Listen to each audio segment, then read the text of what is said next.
जय भीम साथियों, आज आप तमाम लोगों के बीच एक दर्दनाक घटना लेकर आया हूं। जी हां साथियों, मैं बात करने आया हूं नासिर और जुनैद हत्याकांड के बारे में। वो हत्याकांड जिसने रूह को झकझोर कर रख दिया।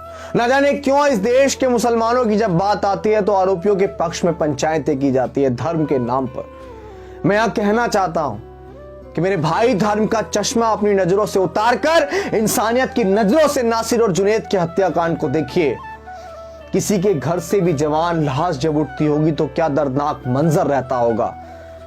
उस परिवार को तो बॉडी भी नसीब नहीं हुई। साथियों, पूरी घटना आपको बताऊंगा, लेकिन उस घटना से पहले मेरे मन में कुछ सवाल है जो मैं पूछना चाहता हूं। क्या इस देश के मुसलमानों ने इस देश की आजादी में अपना योगदान नहीं दिया? क्या इस देश के मुसलमानों की कोई भी भागीदारी इस देश को खूबसूरत बनाने में नहीं है? क्या इस देश की खूबसूरती ताजमहल मुसलमानों की देन नहीं है? क्या जहां से प्रधानमंत्री हर साल झंडा फहराते हैं इस देश का लाल किला, क्या वो मुसलमानों की देन नहीं है? क्या कुतुब मीनार मुसलमानों की देन नहीं है? ऐसे तमाम खूबसूरत किले इस देश के मुसलमानों ने दिए, आखिर कहां कमी रह गई? साथियों, ये पूरा घटनाक्रम शुरू होता है 15 फरवरी को।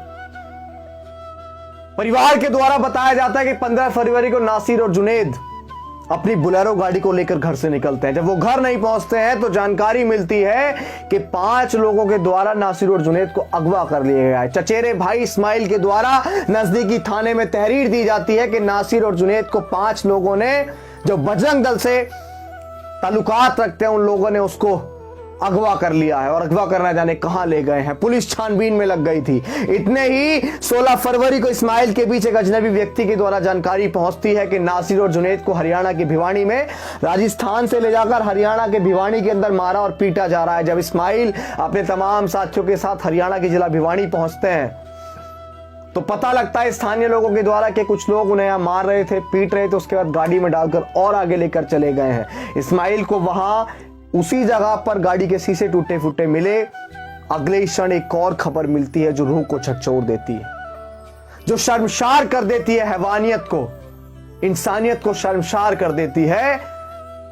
और खबर मिलती है कि हरियाणा के जिला भिवानी के पास एक गांव में कुछ लोगों ने पुलिस को शिकायत की है और वो शिकायत थी एक बुलेरो गाड़ी जो बिल्कुल जलकर राख खड़ी है, उसके अंदर 2 नरकंकाल मिले हैं पुलिस को। और जब छानबीन हुई तो पता लगा कि वो 2 नरकंकाल किसी और के नहीं, नासिर और जुनैद के हैं, जिन्हें राजस्थान से अगवा करके हरियाणा के जिला भिवानी लाया गया था। इस्माइल ने बताया कि जब हमें बताया गया कि हरियाणा के जिला भिवानी जुनैद और नासिर को लाया गया है तो हमने लगातार उनको फोन कॉल्स करने की कोशिश की, लेकिन किसी का भी फोन नहीं लगा। उन दोनों के फोन स्विच ऑफ आ रहे थे। आखिर कौन लोग हैं वो जो गो तस्कर के नाम पर लोगों को यूं जान से मार रहे हैं, आग के हवाले कर रहे हैं? अगर उन्होंने गो हत्या की भी थी, अगर उन्होंने गो तस्करी की भी थी, आखिर किसने अधिकार दिया मोनू मानेसर जैसे आतंकियों को और उसके साथ जितने भी लोग थे जो इस हत्याकांड में शामिल थे, किसने अधिकार दिया उन्हें भारत के संविधान की धज्जियां उड़ाने का?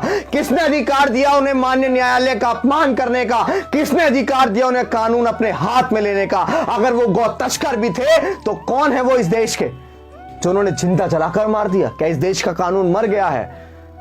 उन्हें न्यायालय सजा देता, जो भी प्रावधान संविधान के अंदर होंगे वो उन्हें सजा देता। कमाल हो गया, आज देश में जानवरों की मौत की इतनी वैल्यू हो गई है कि इंसान को सरेआम जलाया जा रहा है।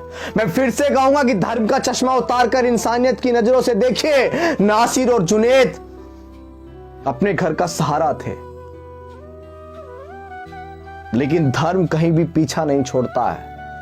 मरने के बाद भी बताइए आरोपियों के पक्ष में पंचायतें की जा रही हैं। इससे शर्मनाक मंजर कोई और देखा जा सकता है? नासिर और जुनैद के परिवार के प्रति हमारी गहरी संवेदनाएं हैं। जब तक नासिर और जुनैद को जस्टिस नहीं मिलता है, हम लगातार सोशल मीडिया के माध्यम से और जरूरत पड़ी तो जमीनी स्तर के माध्यम से भी नासिर और जुनैद के लिए आवाज उठाते रहेंगे।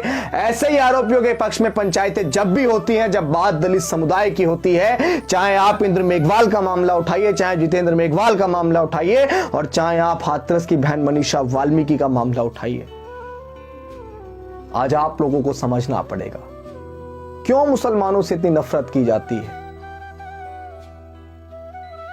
मैं आपसे कहना चाहूंगा कि चलते घर को देखने वालों, फूस का छप्पर आपका है और आग के पीछे तेज हवा है।